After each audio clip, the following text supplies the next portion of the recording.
I met you.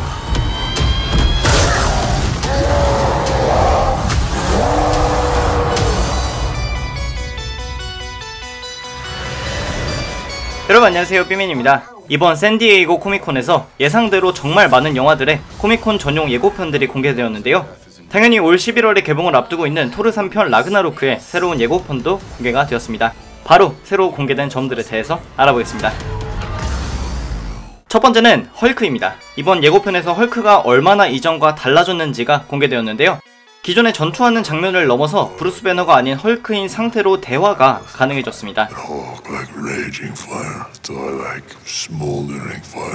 기존 마블 영화들에서의 모습을 살펴보면 어벤져스 1편에서는 거의 괴성만 지르는 괴물이었고, 어벤져스 2편에서는 그나마 감정 교류가 가능해진 괴성만 지르는 괴물이었는데, 이번 라그나로크에서는 전혀 사랑의 대상이 아닌 토르와 어느정도 대화를 할 수 있는 수준이었고, 원작에서와 같이 3인칭을 사용해서 헐크는 무엇 하다 라는 대사를 하는 점은 귀엽기도 하고 반가운 변화인 것 같습니다. 두 번째는 헐크가 아닌 브루스 배너에 대한 점입니다. 기존에 공개된 영화의 스틸컷에서는 배너와 토르가 반갑게 서로를 알아보는 정도만 확인할 수 있었기 때문에 왜 헐크는 콜로세움에서 토르를 모르는 마냥 싸웠지라는 의문점이 들었었는데, 이번 트레일러에서 멍하니 토르를 보면서 우리는 어디에 있는 거야? 우리 둘이 싸웠어? 누가 이겼어? 등의 질문을 고려해보면 배너는 의도적으로 혹은 사고로 인해서 기억의 조종을 당하는 문제가 생겼다고 볼 수 있겠습니다. 세 번째는 발키리 또한 배너와 마찬가지로 과거에 대한 기억이 흐릿해진 것으로 보인다는 겁니다. 이전에 제가 올린 토르 라그나로크 분석 영상을 보셨던 분들은 아시겠지만 발키리는 이전에 아스가르드를 수호하는 전사들 중에 한 명이었습니다. 실제로 이번 트레일러에서는 하늘을 나는 말을 타고 헬라의 영역에서 전투를 하는 발키리의 모습을 선명하게 확인할 수 있는데요. 이렇게 아스가르드를 수호했던 발키리가 토르를 결박해서 그랜드마스터에게 데려다주는 행동을 하는 것은 배너와 마찬가지로 누군가가 과거 기억에 장난을 친 것으로 볼 수 있습니다. 또한 이번 트레일러에서 발키리의 출연 장면들을 시간순으로 배열해 볼 수 있을 것 같은데요. 하늘을 나는 말을 타고 헬라와 전투를 하는 장면은 아스가르드를 지키던 과거의 모습, 사카에서 그랜드마스터를 수호하는 게 그 다음 시간대, 그리고 다시 아스가르드를 수호할 때와 같이 하얀 갑옷을 입고 토르와 팀을 먹고 헬라의 공격을 받은 아스가르드를 구하러 가는 장면이 영화의 후반부라고 할 수 있을 것 같습니다. 네 번째는 헬라의 정체가 확실히 드러났다는 점입니다. 트레일러에서 토르는 헬라를 죽음의 신, 그리고 헬라는 스스로를 나는 죽음의 여신이다 라고 하는데요. 많은 분들이 이 얘기를 듣고 나서 그럼 헬라가 타노스와 데드풀의 삼각관계의 주인공인 그 데스냐 라고 생각하셨을 것 같습니다. 실제로 타노스의 배역을 맡은 조시 브롤리는 타노스의 사랑 데스가 MCU에서 여성으로 표현돼서 나올 것이라고 밝힌 바가 있는데, 이러한 정황들을 고려해 보더라도 헬라는 데스가 아니다로 판단이 내려집니다.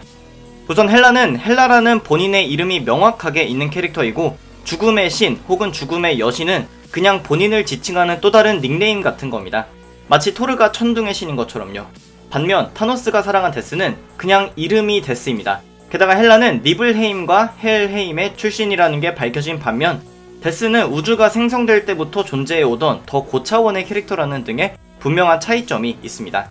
고로 헬라도 아마 대부분의 마블 영화 속 악당들처럼 일회성으로 출연하고 사라질 가능성이 높다고 할 수 있습니다. 다섯 번째는 예고편의 맨 마지막 장면에 나오는 헐크가 달려드는 불의 지배자 서터의 등장입니다. 사실 원작에서는 서터가 라그나로크, 즉 아스가르드의 멸망을 가져오기 위해 전쟁을 일으키는 악마 본인인데요. 영화에서는 앞뒤 설명 없이 갑자기 등장한 거라서 왜 등장하는지는 알 수가 없었습니다. 한 가지 추론할 수 있는 건 서터는 헬라의 영역인 니블헤임의 옆 동네 지옥인 머스펠헤임의 주인이기 때문에 헬라의 명령 혹은 부탁으로 이 전투에 참여했거나 여러 행성을 돌아다닐 예정인 라그나로크의 특성상 토르 일행이 잘못 건드린 상대일 수도 있을 것 같습니다.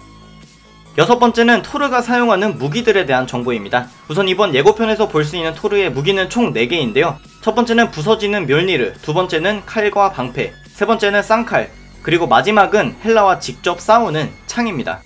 참고로 칼과 방패 그리고 쌍칼은 헐크와 콜로세움에서 싸우기 위해서 토르가 선택한 무기이기 때문에 그냥 일시적으로 사용하는 것 같은데, 토르가 사용하는 창은 매우 주목해 볼만합니다. 이 창은 바로 아버지 오딘이 사용하던 국리르인데요. 국리르도 멸니르와 마찬가지로 번개의 힘을 담고 있는 창이기도 하고, 창 끝부분에는 룬 문자가 새겨져 있다는 특징을 갖고 있습니다. 멸니르를 제대로 사용하게 되기까지도 수련이 필요했던 토르인데 국리르를 사용하게 되었다는 건 토르가 한 단계 더 아스가르드의 왕위에 가까워졌다는 뜻으로 이해가 됩니다. 7번째는 바로 토르의 신체 그 자체에 천둥의 힘이 흐르는 모습입니다. 일단 외적인 모습 자체가 너무 멋있는데 너가 무슨 신이라고 했지? 라고 묻는 헬라의 질문에 마치 나는 천둥의 신이다 라고 온몸으로 대답하는 느낌이었습니다. 이 장면은 이전에 천둥을 불러오기 위해서 멸니르가 필요했던 토르가 그 윗단계로 각성 혹은 진화했다고 볼 수가 있을 것 같은데요. 여기서는 한 가지의 추론만 가능할 것 같습니다. 바로 룬킹 토르 혹은 오딘포스 토르인데요. 잠깐 원작의 이야기를 빌려서 이야기하자면 사망한 자신의 아버지 오딘과 같은 힘을 얻기 위해서 오딘이 젊었을 적에 수련받았던 방식을 그대로 쫓아가기로 한 토르는 실체화가 되어 있는 오딘포스를 만나게 됩니다. 그리고 오딘포스가 조언해주는 대로 더 거대한 힘을 얻기 위한 조건들을 만족시켰고 그 결과로 룬킹 토르로 재탄생하게 됩니다. 그리고 룬킹 토르로 재탄생한 토르의 외관, 즉 온몸에 천둥의 힘이 흐르고 눈이 하얗게 빛나는 그 모습은 이번 예고편에서의 모습과 정말 유사하기 때문에 이 모습의 명칭이 룬킹 토르가 아니더라도 자신의 아버지의 버금가는 힘을 얻게 된 토르를 묘사한다고 할 수 있을 것 같습니다. 마지막으로 짜잘한 부분은 토르 2편에서 토르는 사망했다고 생각했던 로키와의 서프라이즈 만남, 그리고 두 배다른 형제가 합심해서 싸우는 모습을 봐서 좋았다는 거고, 헬라의 옆에 서 있는 빡빡이는 아스가르드의 전사 출신인 스커지라는 캐릭터입니다. 원작에서는 착했다가 변질되는 인물이기도 한데 일반적인 마블의 방식대로 작은 악당 배역으로 소모되고 끝날 것 같은 인물이라고 생각됩니다. 네, 그래서 오늘은 샌디에이고 코미콘에서 공개된 새로운 라그나로크의 예고편에 대해서 알아봤습니다.